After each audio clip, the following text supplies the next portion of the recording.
پرغم گذشته، گذشته ها گذشته، هرگز به قصه خوردن گذشته بر نگشته.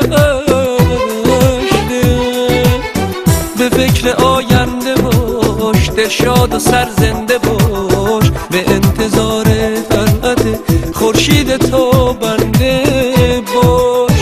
عمر کم صفا کن، رنج و غم و رها کن، اگه نباشه دریا به قدر اکتفا کن.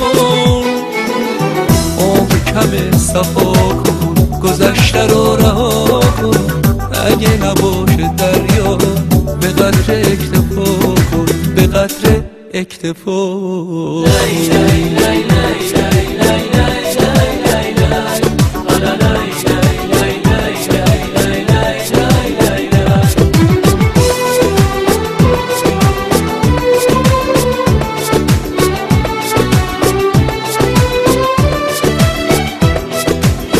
قسمت تو همین بوده که بسترت گذشته، نکن گلای از فلک این کار سر نوشته.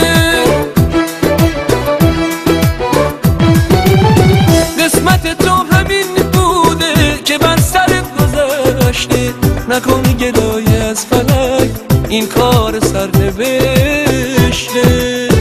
عمر کم صفا کن، رنج و غم و رها کن، اگه نباشه دریا به قدر اکتفا کن.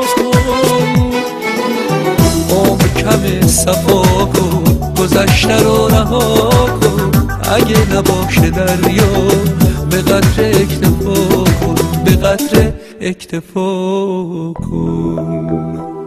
زندگی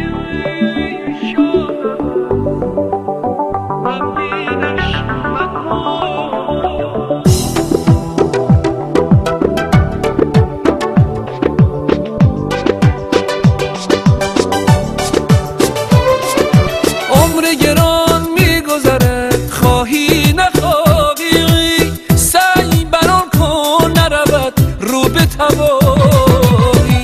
مطلب دل را طلب از سوی خدا کن، زان که بود رحمت او لایتناهی. عمر کم صفا کن، رنج و غم و رها کن، اگه نباشه دریا به قدر اکتفا کن. عمر کم صفا کن، گذشته رو رها کن، اگه نباشه دریا به قدر اکتفا کن، به قدر اکتفا کن.